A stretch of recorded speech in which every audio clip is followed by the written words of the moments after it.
qu'on démarrait, je vais d'abord commencer par vous dire merci. Merci à tout le monde, à ces courageux, à ces personnes qui ont préféré venir un talk qui parle d'agents autonomes et de craft au lieu de regarder l'équipe de France. Donc, rien que ça, merci à vous et à votre passion. Ça nous fait plaisir. Ce talk s'appelle Ultimate Software Craftsman, un titre qui fait peur et aussi avec la couverture générique qui fait peur. Le dernier des crafts. Voilà. Donc, avant d'attaquer dans le vif du sujet, je voudrais d'abord commencer par se présenter. Je te laisse te présenter, Naji. Oui, moi c'est Naji Al-Azhar, je suis analyste consultatif, je fais des modèles pour le trading de produits financiers et comme pas mal de monde récemment, on commence à intégrer en prod des LLM et avec OSL, il y a pas mal de gens qui s'est intéressé aux agents autonomes, surtout pour le développement logiciel. On va vous en parler aujourd'hui. Moi c'est OSL. On a le même nom de famille, mais ça c'est juste un hasard. Je suis consultant, je suis architecte et développeur. Et aujourd'hui, on va vous parler d'agents autonomes. Derrière le titre qui fait peur, le contenu, ça va être un peu plus posé. Hein. On n'est pas là pour ça. Mais on va quand même commencer par une petite revue de presse. Si vous n'avez pas du tout suivi ce qui se passe dans ce monde-là, qui va vite, où il y a beaucoup de bruit, on va vous faire un petit récap de ce qui compte. Juste après ça, on va essayer de répondre à la question de ce que les agents autonomes de développement sont capables aujourd'hui. On va pas parler de demain, d'hier, c'est aujourd'hui, c'est quoi l'état. On va essayer de répondre à cette question de la manière la plus objective possible. Après ça, on va essayer de faire une démo. Et juste après, on va démystifier ce qu'il y a derrière l'agent autonome de développement, comment ça marche. À la fin, on va conclure par une ouverture à une discussion. Donc là, on va se mouiller un petit peu, on va vous dire un peu nos intuitions, les questions qu'on se pose, un petit peu de spéculation quand même, et pour qu'on puisse échanger sur tout ça autour de la période. Et fêter la victoire de l'équipe de France. Eh bien, c'est parti. On va commencer par la revue de presse. Oui, on va commencer par Devin. Ce n'est ni le premier, ni le dernier agent autonome qui a été annoncé, mais c'est sans doute celui qui en a fait le plus parler. Et on a vu des vidéos très impressionnantes. On voit l'agent en train de résoudre de façon totalement autonome des tâches de développement assez challenging, de façon assez fluide, où il utilise des outils tels que le ferait un vrai développeur. Et quand on voit plus en détail qu'est-ce qu'il faisait, en fait, on se rend compte sur certaines de ces vidéos qui sont publiées par l'équipe de Devin elle-même, que certaines de ces tâches, il ne répond pas vraiment à la tâche en question. Il passe plus de 6 heures à essayer de la résoudre, alors qu'en lisant un README, ça se fait en une trentaine de minutes. Et derrière, quand on se penche sur ce qu'il faisait, on voit qu'il fait beaucoup d'erreurs et il essaie de corriger les erreurs que lui faisait. Bon, un tas de choses, ça a fait le bad buzz. Après cela, il y a eu d'autres sorties. Donc, il y a eu le GitHub Copilot Workspace, qui a été annoncé par GitHub, qui consistait à spécifier une certaine issue. Et derrière, il y aura un agent qui va essayer de la résoudre en spécifiant un plan, et l'utilisateur peut modifier ce plan et accepter des étapes ou pas. C'est déjà moins ambitieux, ça paraît plutôt plus réaliste, mais même chose, pas de buzz derrière. On voit que l'agent il fait certaines étapes qui sont pas vraiment pertinentes pour la tâche en question. Et pour ce qui lui a été demandé, on voit que derrière, il ne propose pas le changement qui lui a été demandé. Donc, au final, on a modifié tout le plan qu'il doit faire si jamais on veut en tirer avantage. Mais même avec tout cela, il y a quand même des exemples où ça paraissait assez... il y a crédible et on voit un peu de potentiel derrière. Mais même si on veut essayer ces outils, on ne peut pas aujourd'hui. On a été parmi les premiers à essayer de s'inscrire à la waitlist. Bon, ça fait des mois, donc toujours.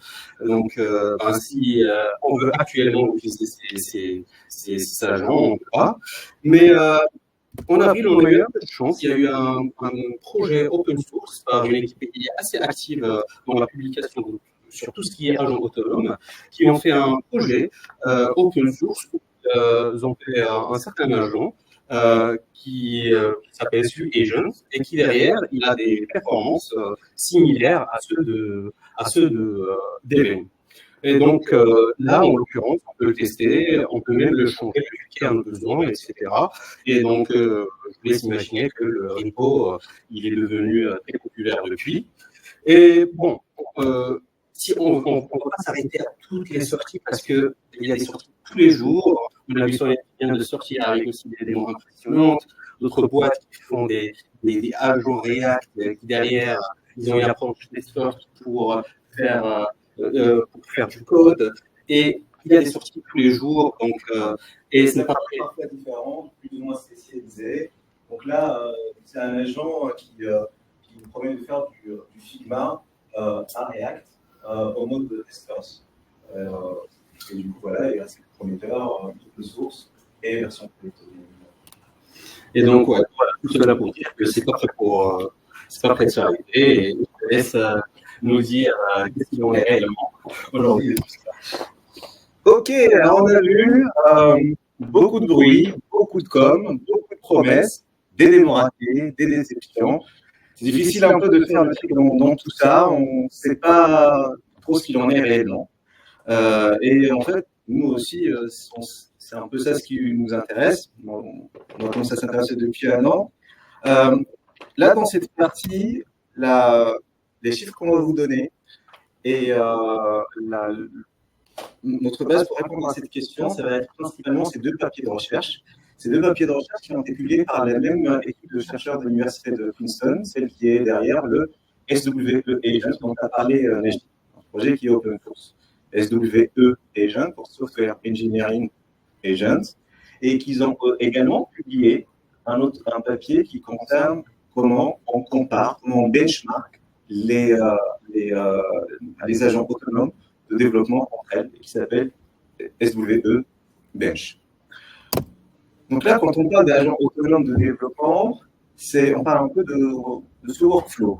On va avoir d'un côté un humain qui va envoyer à l'agent autonome la description d'un problème en texte, ça peut être du markdown, ça peut être un lien vers une GitHub issue. Voilà, quelque chose qui contient qu'est-ce qu'on veut résoudre. Une description de bug, un changement de code, une évolution à faire dans une base de code. L'agent, il va répondre en soumettant une PR, une pull request, qui contient le code à changer.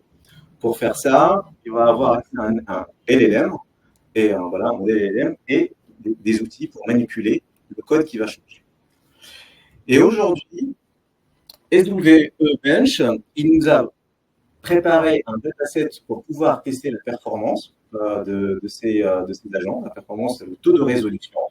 Il a ciblé en priorité, alors c'est du Python, un dataset en Python, et il a ciblé 12 repositories de code les plus populaires. On va trouver du Django, du Flask, du Request, du sympa, je ne sais pas si vous connaissez, c'est Flip.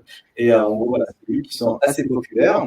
Leur critère de choix, c'était ils voulaient des bases de code vivantes et qui restent être bien maintenues. Donc là, ils ont ciblé en premier des bases de code qui sont bien testées, avec une couverture de test, des bases de code avec des guidelines de contribution claires, donc du coup, c'est des repos avec une certaine homogénéité dans le code, voilà, des code plus ou moins propres. Et ils ont répertorié 2294 issues GitHub. Et donc là, les issues qu'ils ont ciblées, c'est des issues qui ont été résolues. On va voir ce référentiel, baseline de comparaison. Et ils ont ciblé les issues qui ont été résolues, et dans leur résolution, il y a un test qui caractérise ce changement. Alors pourquoi ils ont fait ça? Donc là, ils ont préparé ce dataset.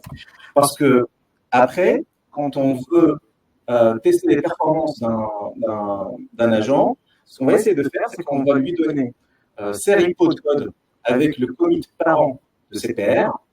On va laisser l'agent résoudre, et à la fin, quand il va soumettre la PR, on va relancer le test qui a été soumis dans la résolution.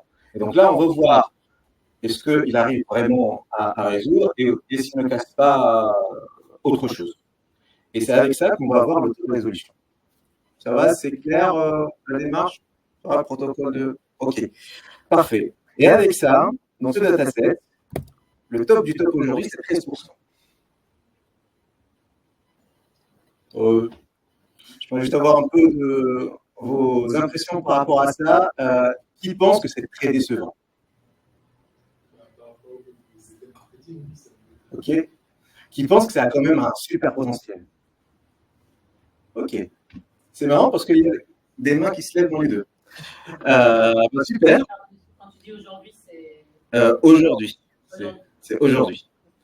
Alors maintenant, lancer des...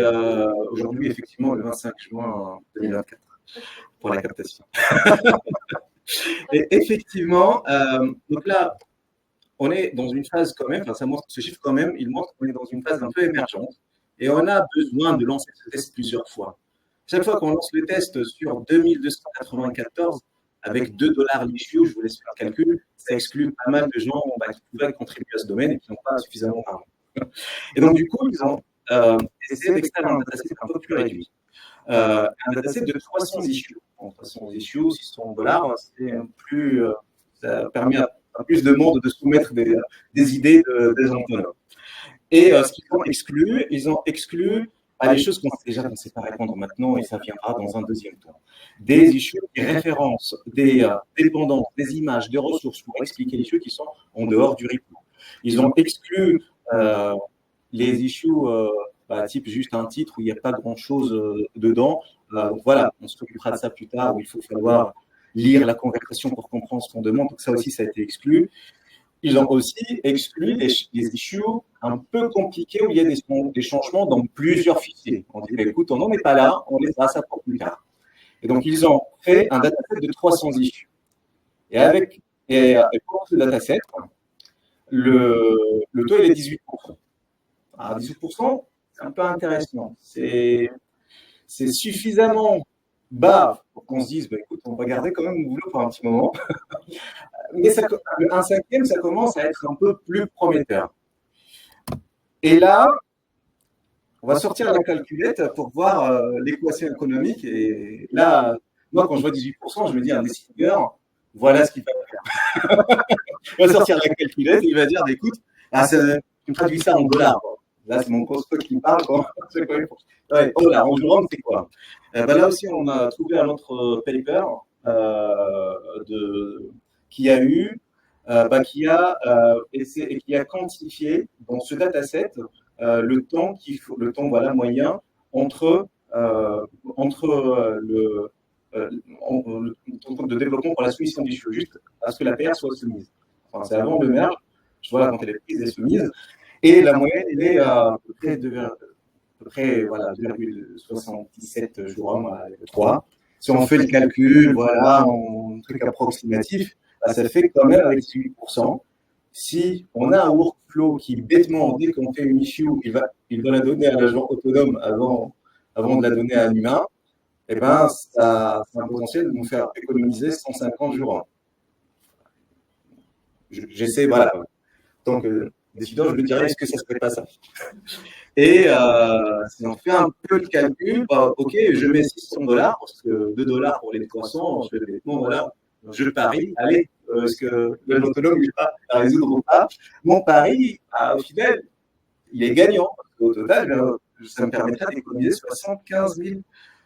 Ça va être un peu intéressant. Bon, ça a quand même des limitations, on en a parlé, c'est pas toutes les issues, des trucs compliqués, on a quand même besoin de cerveau humain aujourd'hui pour les faire. Il y a quand même un effort à faire pour la formulation des issues. Il faut que la description soit concise et self-contained. Il faut qu'elle soit auto-portante. Pour l'instant, on cible le boulot En gros, on exclut tout ce qui est après la PR. Une fois qu'on a une PR, c'est pas encore en production, il y a encore du boulot à faire.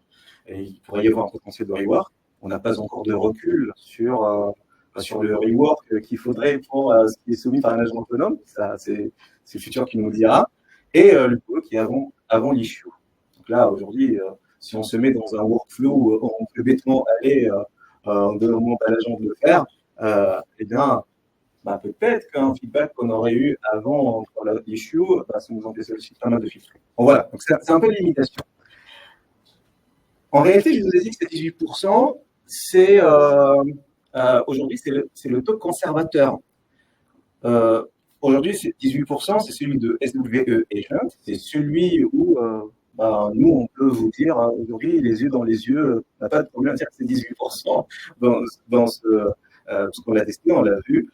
Les autres qui ne cochent pas toutes les cases, là vous voyez, il y a des cases, est-ce que c'est ouvert, est-ce que c'est vérifié, bon, voilà. Tout ça, c'est pas coché. Alors vérifier, ça veut dire que tu as fait le bench et on l'a envoyé à l'équipe de SDW Bench et ils ont vérifié que c'est réellement, c'est pas on a trafiqué des résultats. Voilà.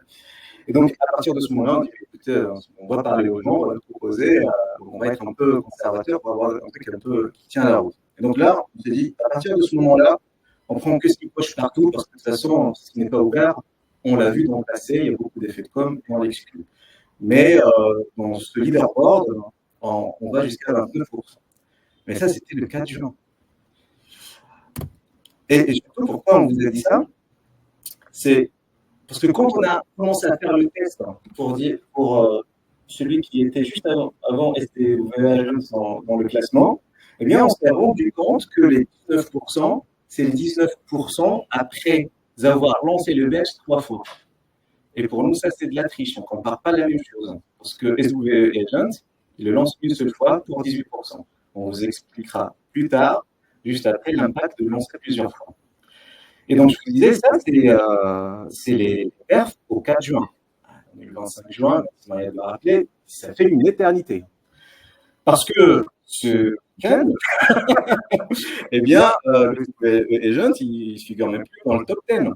Il y a maintenant, si on cible les agents autonomes qui cochent tous les critères, ouverts, vérifiés et tout, eh bien, il y a ce mot Test Tools qui coche tous les critères et qui et son taux déclaré, c'est 24,67%. Et sorti ce week-end, on n'a plus eu le temps de tester. On a quand même regardé son code. Le changement qu'on a vu, c'est crédible. Les choses qu'ils ont ciblées, c'est des choses qu'on avait identifiées comme point d'amélioration sur SWE et principalement les outils qu'il utilise pour la manipulation de code, en gros l'IDE de l'agent, qui lui posait un souci, qui lui faisait faire beaucoup d'erreurs et qui causait l'abandon. Donc il a corrigé un certain nombre de choses. L'autre chose qui nous a un peu impressionné dans ce modèle, c'est que ça coûte 13 centimes l'issue. Et là aussi, on a vu, ça nous a étonné, on a regardé, on a vu qu'il a aussi une approche avec qui se base beaucoup sur l'analyse statique de code, quelque chose qui n'a pas été beaucoup exploré dans les agents d'avant, et on peut penser que c'est plutôt crédible. Et donc, c'était ce week-end. Parce que hier, hier, le même agent, il l'a lancé avec Sonnet, avec GPT-4o, et c'est encore plus. Sonnet, vous vous rappelez, dans la revue de presse de Nagy, on en parle beaucoup, et surtout il y a la semaine dernière, ils ont montré le nouveau modèle qui est très performant avec le code, le modèle en soi. Et alors, quand tu mets le modèle dans un agent autonome qui marche bien, eh bien, on peut même espérer 26,67% en une seule exécution. Si on refait le calculette, bon là, ça commence à être un peu plus sérieux. Donc là, ça veut dire que ça peut nous donner, bêtement, 222 jours hommes sur en les lançant, c'est 300 issues. Une économie potentielle de 100K. Bon, moi, je me dis, écoute, les décideurs commencent à voir ces chiffres, je commence à avoir un peu peur. Mais bon, c'est en tout cas, je ne pense pas qu'on peut s'empêcher ce genre de réflexion aujourd'hui. Et donc là, je vous ai parlé sur l'impact de lancer plusieurs fois. Si je reviens à SWE Agent, celui qui aujourd'hui il a un taux de résolution de 18%, si on ne fait rien, on ne change rien, et on lance. Donc là, je vais juste vous expliquer les deux tableaux. Le premier, c'est si à chaque fois, c'était juste la stabilité 18%. Donc à chaque fois, on lance et on regarde combien il a résolu. Et donc là, en faisant plusieurs tests, on voit que les 18% sont quand même stables. Alors maintenant, c'est qu'à chaque lancement, il ne résout pas les mêmes choses. Et si on cumulait tout ce qui a été résolu dans les exécutions, donc là, si on lance une fois, on lance deux fois et à chaque fois, on garde ce qui est résolu. On lance complètement 6 fois, on peut aller jusqu'à à peu près 33%. 33%, vous allez me dire, OK, mais bon, si on le lance pour arriver à 33%, il faut quand même dépenser 3 600 $. Ne vous inquiétez pas, économiquement, ça se tient. Bêtement. Et voilà, si on extrapole, on se dit, bah, rien qu'aujourd'hui, en faisant ce jeu de lancement, tu peux dire combien tu as envie de dépenser pour le jeu ROM et tu auras ton taux de résolution. Voilà. Et pour les challenges, ça va rester comment on va gérer le coût, comment on va assumer le coût de tout ça, parce que quand on tente des approches, parfois on va diverger sur les $2, et ça aussi, il faut le surveiller. Et surtout, bon, ça c'est dans le bench, pour la vraie vie, on n'a pas le bench qui nous lance ça à chaque fois. Donc en fait, quand l'agent autonome, il nous renvoie une paire, on ne sait pas si elle fonctionne ou pas. Et donc là aussi, ça, c'est un challenge. Nous, notre intuition, c'est que des approches telles que le test-driven development, c'est des approches, si on instruit les agents autonomes à ces approches-là, ça peut encore améliorer leur taux de résolution. Pour TDD, ça parle à tout le monde. Bon, voilà, rapidement, c'est juste une approche de développement qui dit, on commence par avant de faire un changement, on commence par un test qui dit un test rouge, qui fail, et qui décrit le changement qu'on veut faire. Puis après, on va faire l'implémentation la plus simple pour le faire passer. On s'assure qu'on ne casse rien. Et à la fin, on améliore le design. Donc là, l'idée, c'est que, OK, bon, comment cette approche-là, comment on peut en faire bénéficier les gens. Donc là, assez parlé, on va vous faire une petite démo. Donc là, pour le menu de cette démo, ce qu'on vous propose, alors, on avait pensé à 4 temps, on va peut-être faire juste 3 choses. Bon, la première c'est vous montrer, en appliquant cette approche test first à un agent autonome, comment il va résoudre le problème qu'on lui soumet. On avait prévu de changer le modèle entre les deux, parce que la semaine dernière, il y a eu un autre modèle qui est sorti, un modèle chinois qui s'appelle DeepSeek, et que nous, il nous a été très utile pour nos expérimentations, parce que ça coûte 15 fois moins cher que GPT-4o. Donc, du coup, à chaque fois qu'on fait une issue, ça nous coûte en général 1 centime. Bon, on va pas. Et en réalité, en faisant les deux, c'est pas exactement les mêmes performances, mais tout n'est pas ajouté pour 1 centime, c'est pas mal. Et donc voilà, on va vous faire juste un live test first avec GPT-4o. Après, on va juste regarder comment ça a été résolu par un humain, l'issue qu'on va vous présenter.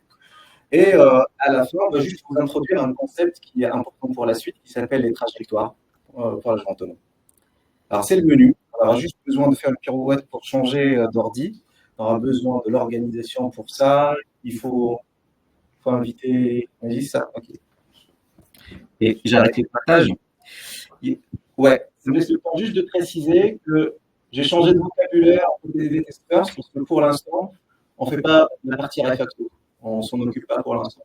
On nous dit à l'agent juste, tu veux écrire un test rouge, fais le minimum pour le faire passer, et après tu itères dessus. OK. Parfait. Là, on a les agents. Ce qu'on va faire, on va lui donner cette issue à résoudre. Je ne sais pas si vous arrivez à la voir, je vais zoomer. Ça va, vous arrivez à bien voir? C'est clair? OK, super. En gros, c'est un utilisateur de librairie Marshmallow, une librairie assez populaire en Python. et qui dit, bah, écoutez, j'ai un comportement un peu bizarre. Quand j'utilise l'objet tel delta de Marshmallow, je lui donne un objet d'un autre type et que je lui dis explicitement que c'est 345 secondes, eh bien, au final, c'est 344 au lieu de 345. Qu'est-ce qui se passe?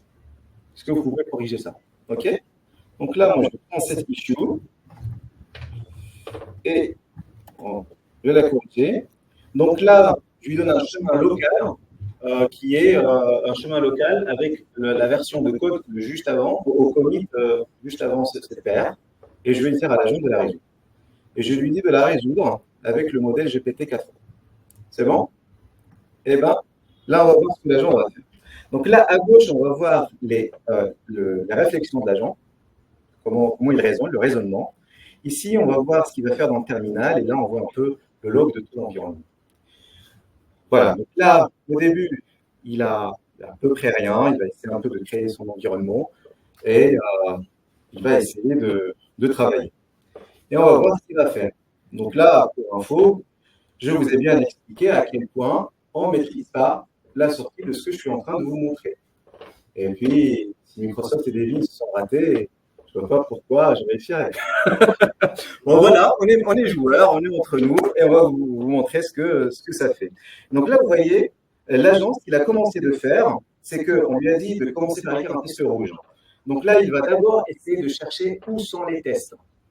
Dans Python, il y a plusieurs conventions, le nom de package underscore test, le test, voilà. Donc là, il va essayer de déterminer ça. Donc là, il dit, ah, j'ai vu qu'il y a test.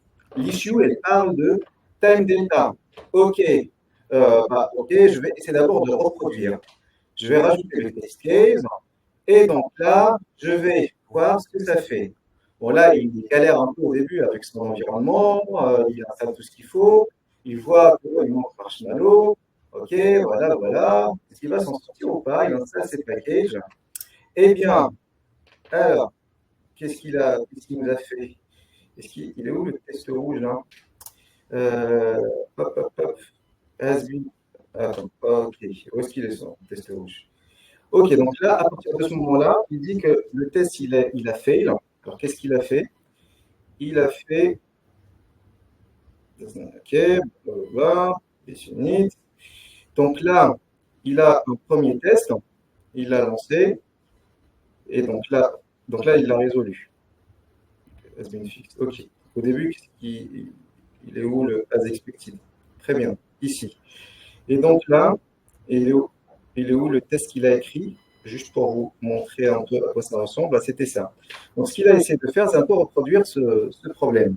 Et ce qu'il avait mis, c'est il fait le time delta, il met bien les 345 et il s'assure à certes équal que c'est bien 345. Là, quand il fait le test, il voit que c'est fait, il voit qu'il a effectivement 344 au lieu de 345.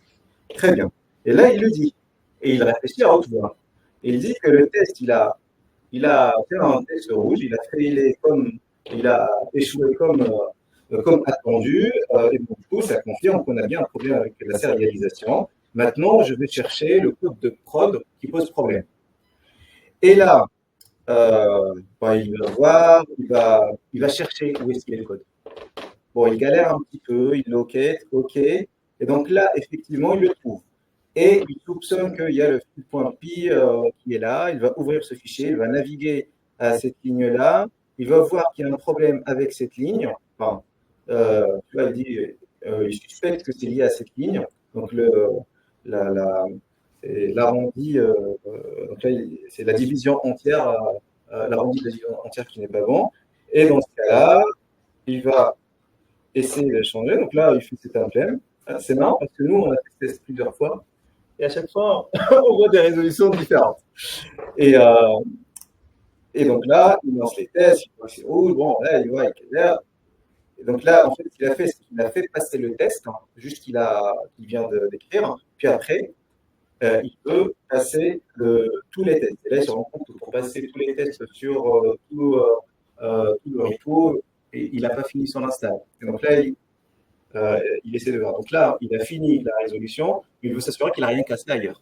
Et il continue, il rajoute ce qu'il faut, jusqu'au moment où il lance tous les tests. Et à ce moment-là, il relance tous les tests et il s'assure que ça fonctionne. Et c'est marrant parce que On dirait qu'il arrive pas trop là, non? Parce que j'ai l'impression qu'au début, il a fait un base unit. Il a fait une première implème et il a fini par faire une implème plus simple. C'est drôle. Vous voyez là, il a fait le time delta. Ok. Et derrière, il a enlevé. Et après, il a enlevé. Ok, bon, super. Je commente en live parce que c'est vrai que c'est une implémentation différente de celle qu'on avait vue, que certaines qu'on avait vues beaucoup. Et à la fin, effectivement, il voit que tous les tests passent, il n'a rien cassé. Donc là, il nous dit que tous les tests passent bien. Donc du coup, je suis confiant que ça ne casse rien. Et du coup, il nous soumet cet emblème, c'est-à-dire le changement, il rajoute au lieu de faire la division entière, il fait une division arrondie. OK? Est-ce que vous avez des questions sur cette résolution? Il nous prépare le patch à soumettre qui va contenir le code et le test du code. Ouais. Étienne. Vous montrez les instructions que vous avez passées par la description du show. Ouais, alors dans l'étape juste après, on va expliquer tout ça. Il y a 2-3 petites choses à distinguer et on reviendra à la réponse. Donc voilà, comment ça marche la major autonome et qu'est-ce qu'on a changé par rapport à la WLG. Il y a juste une autre question?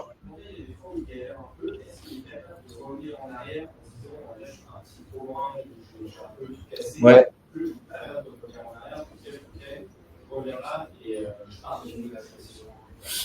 Ouais, ça fait partie des choses qui sont très utiles pour l'agent. On peut en parler après, c'est surtout le type de feedback qui va. Ouais. Mais justement, un bon feedback lui permet de revenir en arrière et de s'attraper. Super.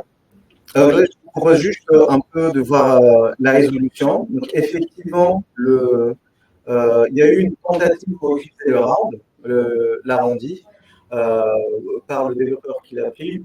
Bon, là, dans la première implémentation, en fait, il y a vous voyez un peu la différence par rapport au code qui le fait passer. Donc là, c'est la division entière d'arrondi. En fait, c'est différent de l'arrondi de la division entière. Et donc, effectivement, cette première tentative de développeur, ça n'a pas fonctionné. Alors, mais comme c'est un humain, il a accès à beaucoup plus de contexte. Et à la fin, il a fini par faire une un peu plus intelligente, qui va un peu plus en profondeur, où a refactoré un peu plus le concept. Donc là, si je viens ici, on va voir que, voilà, l'humain, au final, eh bien, il a introduit le concept de c'est quoi la base sur laquelle on peut l'unité de base exactement, et il a vu qu'il n'en gérait pas ni une seconde ni une microseconde, et du coup il a rajouté ça pour faire un calcul.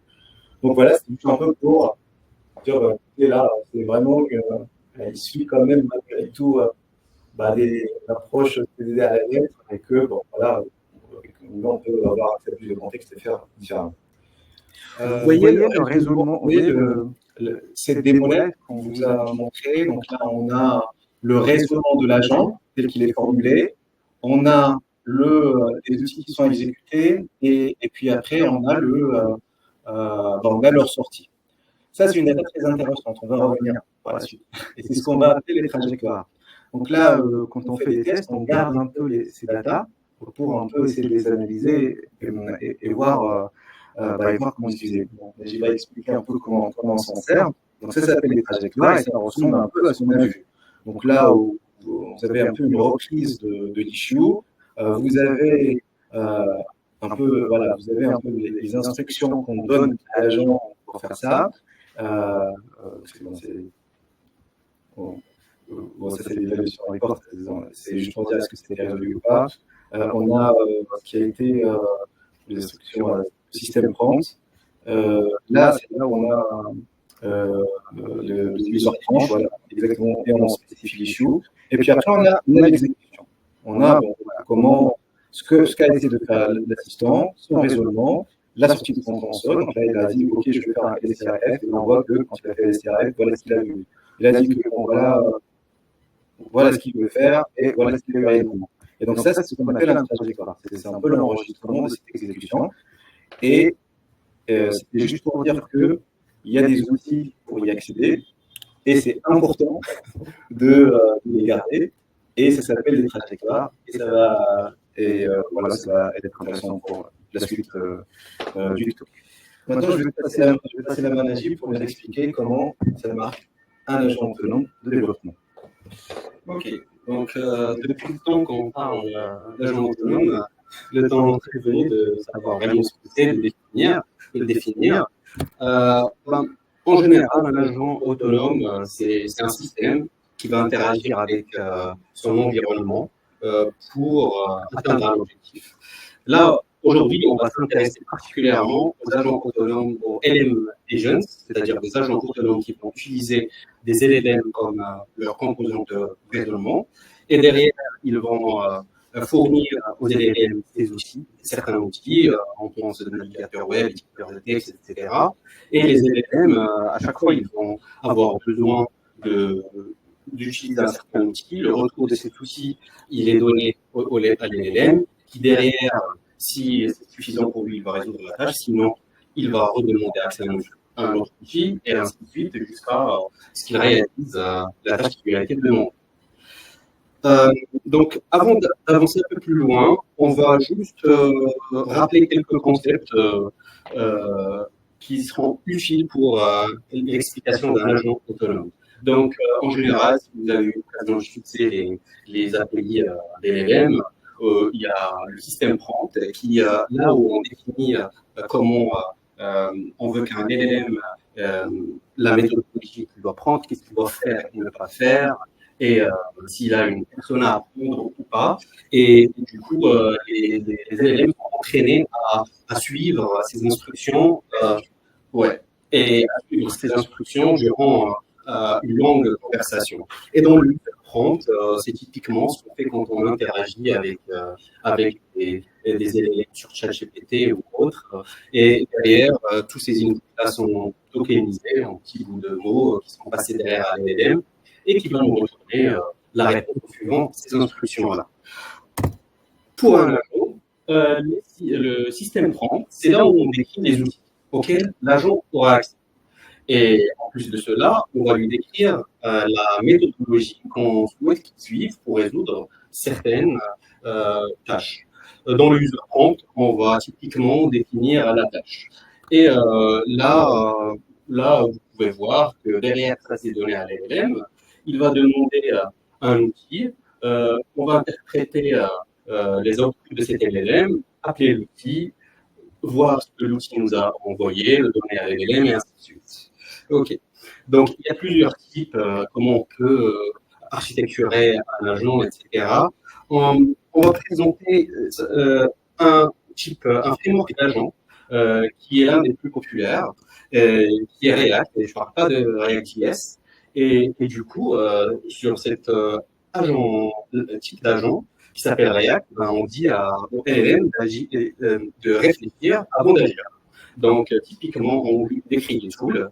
Et dans la description de méthodologie, on lui dit, en fait, à chaque fois que tu veux faire quelque chose, réfléchis. Et derrière, il va faire une réflexion, et dans cette réflexion, il va savoir s'il a besoin d'un outil ou pas. Et s'il a besoin d'un outil, il va agir avec Act, et il va demander l'accès à cet outil-là. Derrière, nous, on va interpréter ce qu'il nous a demandé, et on va lui donner l'output de cet outil comme observation. Il va recevoir cette observation, voir s'il a besoin d'autre chose, il va encore réfléchir et voir s'il a besoin d'un autre outil, et ainsi de suite, jusqu'à la résolution de sa tâche. Celui agent, dont on a parlé tout à l'heure, c'est exactement ça. On utilise les outils comme avant avec le système prompt, on lui demande de réfléchir, d'agir, etc. On va les React. Il y a une seule petite différence. Vous vous rappelez, OSL avait mentionné les trajectoires. Et en fait, ces trajectoires sont très utiles parce que derrière, on peut donner à l'LLM une démonstration. Et cette démonstration, ça montre en fait un trajet d'une tâche qui a été exécutée avec succès. Donc, ça montre à l'agent des exemples qui sont réussis pour pouvoir savoir déjà les outils, comment les utiliser, etc. Et après tout cela, les main findings de Sui Agent ont été le fait de fournir, là on revient à la question de tout à l'heure, un environnement à l'agent qui est adapté avec une expérience, une utilisateur adapté à l'agent, c'est-à-dire lui donner des messages d'erreur simples et concis, pas lui donner accès à un terminal avec une multitude de commandes pour réaliser un seul truc, lui donner des commandes adaptées, bah, ça améliore le taux de résolution. L'équipe de Sui Agent a appelé ce type d'interface ACI, Agent Computer Interface, donc comme UI pour nous. Et la chose clé, donc tous ces findings, c'est des feedbacks qu'on va donner à l'agent pour qu'il puisse itérer sur ces raisonnements, s'il fait une erreur ou pas pour se faire rattraper. Et quoi de mieux comme feedback de donner à l'agent la possibilité que s'il fait une tâche, de savoir en amont si sa tâche est correcte ou pas. Donc d'où notre pari sur le TDD là-dessus, parce que derrière, il va savoir directement l'agent si sa tâche est résolue ou pas, et pouvoir proposer à la base quelque chose qui est réussi. Donc nous, voici les changements qu'on a fait à Sui Agent pour introduire cette intuition-là. Donc là, typiquement, dans le système prompt, on a ajouté des instructions lui disant comment il fallait qu'il résolve ses issues, c'est-à-dire faire un test en rouge et derrière itérer sur l'implémentation la plus simple pour faire passer le test en vert, et derrière faire passer le test et s'assurer qu'il n'a rien cassé et corriger jusqu'à ce que l'agent réussisse sa tâche. Dans la démonstration, on lui donne une trajectoire qui a utilisé ces outils, les outils et avec cette méthode de résolution. Et on a ajouté un outil qui est une test commande qui s'occupe des frameworks de tests que l'agent doit utiliser, c'est-à-dire si ce n'est pas été une test, nous on s'en occupe, il a juste à exécuter une test. Et les retours sont concis pour quand il exécute cette commande. Donc ici, on a un exemple un exemple pour montrer juste l'efficacité de ce type de démarche. Donc derrière, il fait un test. Là, on voit que le test il a failé, tel qu'on le savait, et un test qui décrit l'issue de départ. Et derrière, il va essayer de résoudre ce problème-là. Derrière, quand il va essayer de faire un changement, il y a un éditeur de texte avec un linter qui va lui dire écoute, il y a une erreur d'indentation, et derrière, il va pouvoir itérer dessus, la corriger et faire passer tous les textes. Donc là, si vous avez l'habitude de copier-coller du code de ChatGPT, surtout en Python, vous voyez, parfois, l'indentation n'est pas bonne, vous devez la corriger, ce genre de choses. Donc là, ce genre de choses, on a vu, parfois il y a du déchet dans ce qu'on voit à l'agent, et en lui permettant d'exécuter, de faire le test, il peut s'en rendre compte. Donc, ça, c'est un exemple très simple, mais en réalité, il y en a d'autres où effectivement, à une étape, il peut prendre une direction qui n'est pas bonne, et le feedback du test lui dit c'est la nature de l'erreur, et ça l'aide de changer d'un feedback de qualité pour se rattraper. Effectivement, et justement, ce feedback-là, derrière, c'est bien les 18%, les 20%, les 25%, mais si on a une base de code qui n'est pas super bien testée, c'est-à-dire quand on est confiant de faire un code et si ça casse, ça casse réellement, dans ce cas-là, on ne va pas pouvoir en tirer avantage. Parce qu'on aura un code d'un agent, on ne sait pas ce qu'il fait. Si c'est pas bien testé, ça peut passer quand même, mais derrière, on ne sait pas s'il a cassé autre chose ou les issues, au final, a été résolu. Et derrière, on voit ça avec l'approche TDD. Donc, derrière, on test first parce qu'on ne fait pas de refactoring. Et donc, derrière, on voit ici que avant la submission, derrière l'agent, il a réellement fait passer les tests qui sont ouverts et donc on sait en amont si ces tentatives étaient un déchet ou pas. Donc là, on revient au tableau que Wassé avait montré avant pour montrer que ce n'est pas vraiment que de la théorie.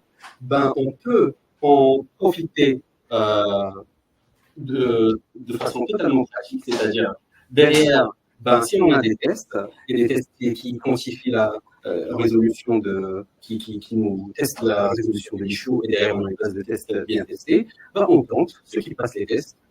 ça reste des issues, on les prend, et sinon, on essaie encore. Et là, on peut profiter de ce taux de changement qui évolue, de ce taux de résolution qui augmente.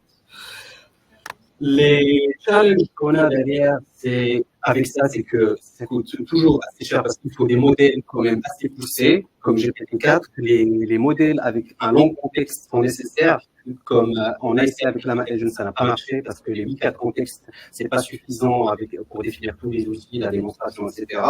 Et derrière, on doit faire l'effort de préparer cette démonstration. Et comme on l'a dit, il nous faut un code bien testé, avec une CI qui teste tout. Et derrière, il nous reste quand même pas mal de choses à explorer. Typiquement, cette interface-là, comment l'améliorer, d'autres types de TDD, et aussi ce qui arrive avant et après la PR. Et l'interface, tu parles de l'interface comment agent. Donc là, c'est un peu le nouveau IDE des agents avec ce que le papier nous a dit, l'un des principes clés, c'est un peu l'UX de l'agent pour qu'il puisse vraiment rendre exploitable. Il y a des choses à faire là-dedans et on l'a vu parfois, c'est ça. Il y a des questions, si ça vous va, juste à la fin, on revient en question. Merci. Du coup, pour parler de ça un peu plus, je te laisse. Ouais, là, on va commencer. Merci. Là, on va commencer la partie. Je vois que j'ai dépassé un peu de temps, je vais passer rapidement pour lancer l'apéro. Donc là, pour lancer un peu les questions qu'on se pose, les discussions. La première chose, c'est que on va commencer à avoir de la data. Là, les trajectoires qu'on vous a montrées, c'est vraiment utile pour faire les démonstrations. Et la démonstration, ça aide vraiment l'agent à être de plus en plus performant et parfois à évoluer son comportement. Et ça, avec l'usage, on va le voir. Ce qui nous fait dire, notre première intuition, c'est qu'on va rentrer dans une nouvelle ère d'automatisation. On pense qu'il va y avoir de plus en plus d'automatisation parce que l'usage va nous donner plus de data. La data, du coup, ces trajectoires, ces événements, tout ça, va nous donner une meilleure performance qui va permettre plus d'automatisation, qui permettra plus d'usage. Et on pense qu'on va rentrer un peu dans le rythme. Donc là, on le voit dans la performance déjà, rien on va se clôt. Chaque fois, il y a des nouveaux modèles plus performants qui sortent, mais avec plus de data, on s'oriente un peu plus de ça. Pour l'instant, avec ce qu'on a, on pense que ça va surtout bénéficier finalement à ceux qui ont moins de problèmes, à ceux qui ont des bases de code bien testées, qui ont des codes standards qui sont forts, une base de code homogène. On l'a vu dans le dataset qui a été sélectionné. Qui ont aussi une stratégie claire, l'agent il sait où il va rajouter son code, son test. Parce que là, dans les exceptions qu'on a vues avec un nouveau test, parfois, plusieurs fois, il a réussi à trouver où mettre son test dans la base de test existante, la base de code de test existante. Et puis après, quand on a aussi des pipelines au niveau PR, aussi, ça aide pour rendre la techno un peu plus activable. Ça challenge aussi sur la formulation de issues, donc quand on parle de formulation de problèmes. Et donc, du coup, on pense que là, dans l'immédiat, ceux qui peuvent tenter des choses sont finalement ceux qui ont moins de problèmes. On a vu quand même que si on fait juste une lecture des chiffres du potentiel, ça serait difficile de résister à la tentation. Et il y a du coup le risque que dans certaines organisations, on se jette un peu trop vite sur la technologie sans qu'on soit prêt et que ça nous rajoute plus de problèmes, des problèmes encore plus complexes, mais que l'agent ne pourra pas résoudre pour l'instant. Donc du coup, c'est un risque qu'on voit avec l'automatisation. Là, on se mouille, on vous partage un peu nos réflexions, comment on se sent au vu de ça. Les agents autonomes qui envoient des PR de code, c'est nouveau, mais pas tant que ça. Des PR automatisés existent déjà. Ça existe de plus en plus. Si vous suivez GitHub, vous avez un repo, à chaque fois, il vous envoie une PR, le dépendabot envoie des PR. En entreprise, les dépendabot, c'est un bot qui fait une PR pour mettre à jour les dépendances.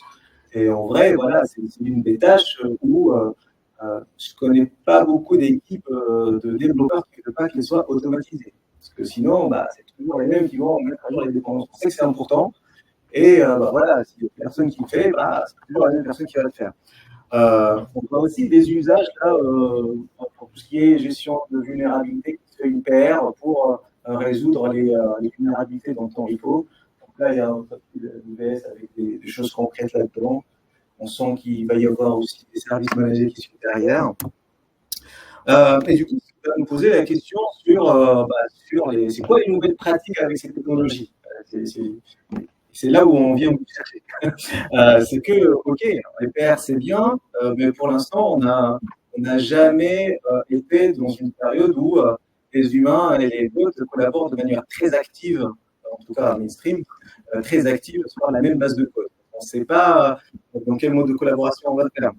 Nous, ce qu'on voit, c'est un peu les deux extrêmes, on se pose des questions. C'est soit on ne peut pas pour l'instant faire complètement confiance à l'agent et merger ce qui nous envoie en production, même avec les tests.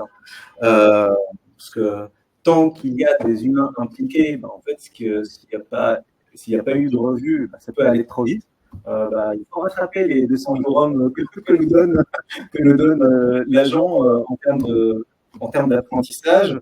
Et ce qui va, voilà, le gap devient de plus en plus grand pour emborder les nouveaux. Il y a pas mal de manque de recul. Il peut y avoir pas mal de choses qui ne marchent pas là-dedans.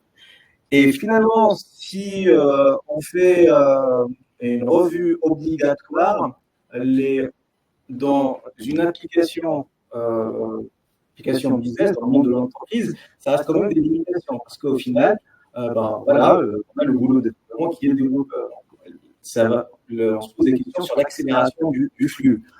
Et puis aussi, là, puisqu'on parle de best pratiques à réinventer, on a déjà vu quand on a des ségrégations de responsabilités, moi je suis responsable de ça, toi tu es responsable de ça, il y a un mur entre les deux, et on s'est dit, voilà, ça va être drôle quand il va y avoir un mur entre l'agent et le développeur. Voilà, on se pose un peu ces questions-là. Pour l'instant, on voit, dans l'immédiat, on ne voit pas comment sortir de ce paradigme. De ce qui va en production, c'est ce que les développeurs humains ont appris, mais on pourrait se poser la question dans le futur, qu'est-ce que ça va donner? Et là, on est vraiment chercheur de vos intuitions là-dessus. Et donc là, c'est vraiment la question, c'est quoi vraiment l'usage qu'on veut avoir de ces agents dans le monde de l'entreprise? Parce que autant que les fondamentaux qu'on a vus, c'est simple, c'est des tâches qu'on n'a pas envie de faire, mais qu'on sait qu'elles sont importantes, on est content. Là, il va falloir se trouver. Et donc là, si on nuance un peu les papiers de recherche de départ sur lesquels on s'est appuyé, en fait, on a essayé un peu de souligner là où notre questionnement. Le premier, c'est que le claim de ces publications, c'était les interfaces agent-machine permettent d'améliorer le software engineering. On se pose des questions. Pour l'instant, on s'est attaqué qu'à la partie coding du software engineering. Software engineering, c'est un peu plus que ça. Et là, le bench qui permet d'évaluer sur la base de repo GitHub open source et qui dit, écoute, en fait, le taux de résolution que tu as, c'est à quel point ça résout des vrais problèmes GitHub. On se pose la question, ce qu'on essaie de nuancer, c'est la différence entre les repos, les issues GitHub open source, même si les librairies assez importantes, par rapport à distinguer de systèmes complexes où il y a un peu plus d'ingénierie qu'on ne sait pas résoudre pour l'instant. Et là encore, quand on parle de software engineering, on est convaincu qu'il n'y a pas une seule facette de software engineering. Entre un logiciel qui se cherche, qui est dans sa phase de recherche, et un logiciel qui est en pleine ascension, et un autre qui est tellement utilisé qu'on cherche juste à continuer à le faire fonctionner, on n'a pas les mêmes pratiques. Il y en a ceux où on est dans une phase du logiciel où il y a beaucoup de changements. Donc, ce qu'on va chercher, c'est à baisser le coût de ces changements-là. Donc, on va avoir des pratiques d'ingénierie qui vont amener vers là. Et à l'inverse, ce qu'on va avoir dans un logiciel qui est utilisé, c'est surtout à minimiser les divergences par rapport à ce qui fonctionne. Et là, ce qu'on dit, c'est que les agents autonomes ne vont pas apporter la même chose. Donc, leur intégration et les process qu'on va avoir vont être différents. On ne pense pas que voilà, la caricature que je vous ai fait au début, tu mets l'agent autonome bêtement et il te fait l'APR, on va devoir découvrir c'est quoi les usages qui nous seront vraiment utiles. Parce que là, on aura dans la partie où on va avoir un logiciel qui change beaucoup, ce qu'on va chercher, c'est ce qu'ils peuvent apporter, c'est peut-être un feedback rapide sur une idée.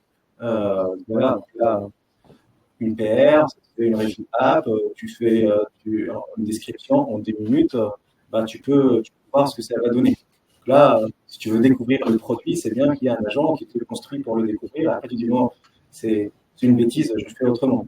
Et c'est différent. Alors que là, ce qu'on va chercher, c'est plus un cas divergé, on a des trucs clairs, ça fonctionne, on veut le faire évoluer dans le moindre coût. Donc, on va rationaliser. Voilà, donc là, je fais un peu l'illustration des choses qu'on pense que ça va continuer à être vrai. On a dit que software engineering, ce n'est pas le coding. Les ingénieurs vont toujours dire, bah, en réalité, nous, notre problème, c'est 90% de boulot, c'est plutôt à gérer une complexité qu'on n'a pas besoin. Donc ça, c'est pas, voilà, donc la contribution d'un agent pour ce genre de travail, on la cherche. Mais en même temps, on se dit, pour le développement, les développeurs, on est des résolveurs de problèmes, mais le business, pendant longtemps, là où il y avait des problèmes à soulever, c'est des personnes qui savent écrire le nom du code. Donc, pour M. Derek, peut-être qu'il va y avoir des usages où ça peut lui être utile. Alors, celle-là, je pourrais illustrer. Ce que j'ai mis ici, ce qu'on a mis ici, c'est la définition de code, donc Unicode. Et on se pose la question, on la remet sur la table, au vu de ce que vous avez vu aujourd'hui. Est-ce qu'elle tient? Je ne vais pas la lire, mais voilà, le challenge Unicode à la deuxième page, ce qu'il dit, c'est qu'il y aura toujours du code. Les degrés d'abstraction, ça va continuer il va y avoir toujours des degrés d'abstraction qui vont s'abstraire, mais à un moment, il faut être précis et il faut avoir un degré de précision dans l'expression de la demande. Donc là, on remet cette définition sur la table. Pour l'instant, c'est ce qui reste vrai, mais avec les agents autonomes qui essayent des trucs, même si tu leur exprimes un besoin ambigu, qu'est-ce que ça va donner? On se pose la question. Et puis, voilà comment nos cycles de feedback vont être impactés avec cette nouvelle technologie. Donc là, j'espère qu'on ne vous a pas assommé avec toutes les questions qu'on se pose en ce moment. En tout cas, on est vraiment content d'avoir cette conversation avec vous. Et on vous invite à cette discussion autour de l'apéro. Et on vous remercie pour votre courage, d'avoir sacrifié la deuxième mi-temps de l'équipe de France. Écoute, ça, on apprécie beaucoup. Merci.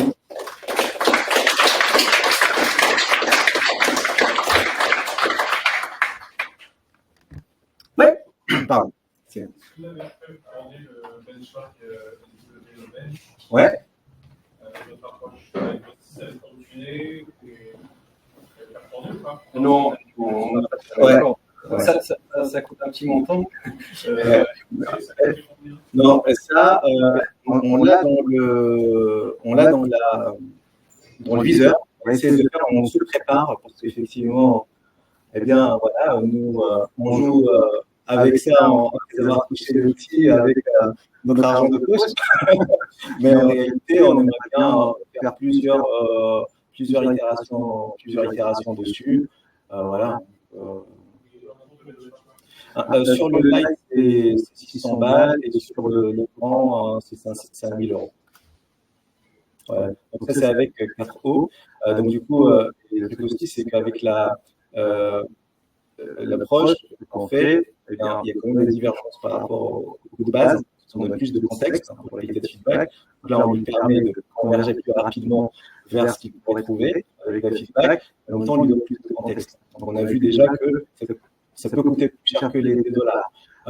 Et donc en réalité, voilà, on a aussi plein de pistes à mixer notre approche avec l'analyse statique de code qui émerge. On a plein de à tester, on prépare un peu tout ça et c'est prévu. Mais si tu connais quelqu'un qui va investir, non. Bah oui, carrément. Ouais. J'avais une question sur l'approche testeur, c'est l'avant qui écoute le test. Oui, absolument. Le test, le test est codé à la base, oui, ça veut dire qu'il écrit un test qui n'est pas. qui caractérise pas le problème. S'il y a des cas comme ça. Ça peut arriver. En général, quand ça arrive, on l'a remarqué pas mal dans le repo Django, parce que en fait, dans la description des issues, les gens ne sont pas obligés de décrire qu'est-ce qui en fait va reproduire le code qui fait l'erreur. Et du coup, ils trouvent juste quelques phrases qui décrivent l'issue. Et du coup, lui, il essaie de faire un test. Et des fois, c'est beau. Parce que derrière, il n'a pas vraiment le code qui montre l'issue. C'est la faute à l'humain. Déjà, je commence. Ouais. Une question.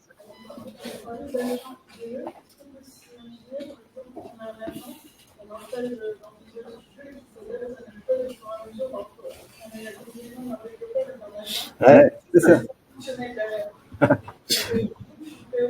Ouais.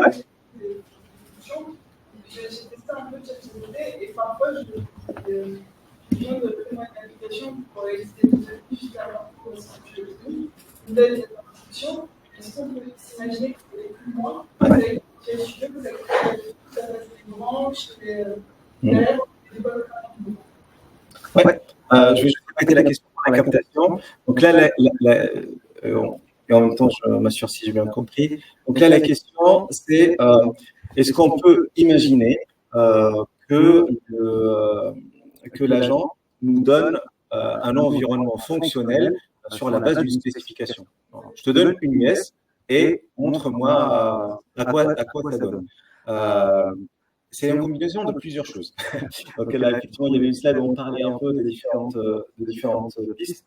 Donc là, sans rajouter beaucoup, juste par rapport à ce qu'on a vu, ce qu'on pourrait imaginer, si on a une pipeline de CI/CD qui va te déployer ce qu'on appelle une review app. Une review app, c'est une fois qu'on a une PR, elle est capable de déployer, de donner un URL où il y a une version de cette application. Donc, si on a déjà ça à la base, c'est des choses qui existent. Voilà, on le voit pas mal dans pas mal d'équipes qui font ça. On pourrait imaginer du coup le workflow. Donc là, vous avez vu l'application que j'ai fait où je lui donne une référence. Donc effectivement, on peut lui donner un texte, on peut imaginer même brancher un Jira. Bon voilà, on a une API, on lui donne le texte et lui il va faire l'APR. Et une fois on a l'APR, on a la pipeline, l'autre pipeline GitLab ou Git qui prend le relais et il te fait l'application. Ce qui fait que on va avoir un feedback de 5 minutes de temps que l'agent nous fasse l'APR, puis après le temps pour déployer l'environnement, et ça va dépendre de combien de temps vous prenez le paquet. Donc voilà, on peut imaginer avoir ça. L'approche de GitHub Copilot Workspace, c'est pas le Copilot Workspace, il y a un agent. Eux, ils sont un peu plus loin dans la collaboration et c'est quasiment du pair programming, et il y a quand même le développeur dans la boucle parce que c'est lui qui va spécifier c'est quoi le plan pour résoudre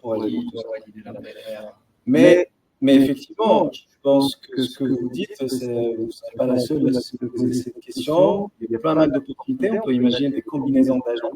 Donc là, on peut imaginer un agent qui va être un peu conversationnel, qui va t'aider à donner déjà du feedback par rapport à la formulation de ta user story. Et il va dire, OK, laisse-moi reformuler pour savoir si j'ai bien compris.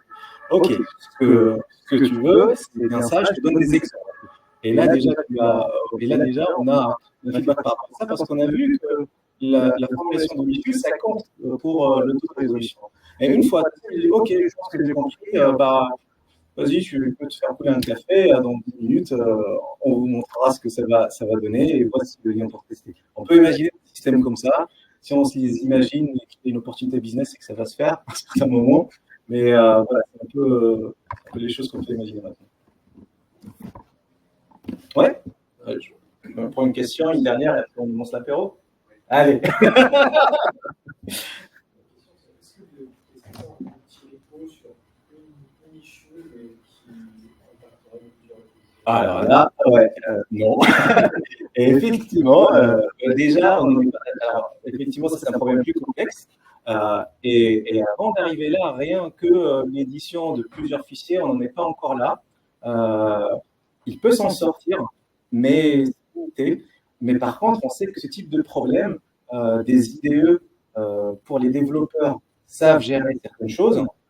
Et on a vu qu'aujourd'hui, l'ACI, on sait que c'est quelque chose de clé, c'est émergent. Donc, il pourrait y avoir des pistes déjà pour faire ça. Déjà, pour résoudre le problème de plusieurs fichiers, de changements impactants dans le web. Et puis après, dans le multi-repo, c'est quelque chose, on n'en est pas encore là, mais comme ça va vite, je ne sais pas quand ça va venir. Mais voilà, on n'est pas encore là. Dernière question. Je me demandais, la première sur le benchmark d'évaluation. Ouais. Je me demandais à quel point ils arrivent à tester que l'issue n'a pas été vue dans l'apprentissage du modèle. Par exemple, si on pas de manière directe, mais par exemple de manière indirecte, on a une issue où les modèles fonctionnalité en place, c'est une issue de 2022. Vous allez utiliser par derrière l'identificateur assez récent. Est-ce que par derrière, avec le il a vu la fonctionnalité de manière indirecte, et c'est toujours est-ce qu'il est en train de régurgiter après il fait comme il y a toujours de la réhabilitation, mais ce qu'il y a, c'est qu'ils ont fait une analyse de contamination. Et au départ, en fait, quand ils utilisent, ils ont fait une. Je peux répéter la question pour captation. Ah oui. Donc la question, c'était est-ce qu'il y a un effet de contamination dans les data, le fait qu'utiliser des issues que le modèle dans son entraînement aurait déjà vu son taux de résolution par rapport à ceux qui sont sortis après l'entraînement du modèle. Donc en fait, l'équipe de Squid Agent a fait cette analyse. Donc pour ils vont faire l'analyse sur GPT-4 Turbo parce que et on fait cette analyse-là. Donc ils n'utilisent que le LLM sans agent. Ils constatent une contamination. Cela dit, quand ils utilisent les LLM sans agent, le taux de résolution, c'est aux alentours de 2%. Donc, ils passent de 2% à quasiment 0. Mais en utilisant les agents, ils n'ont pas quantifié un grand impact sur la contamination. Sur ce, on clôt et on est vraiment content d'avoir cette conversation avec vous et surtout de la continuer avec une bière. Merci.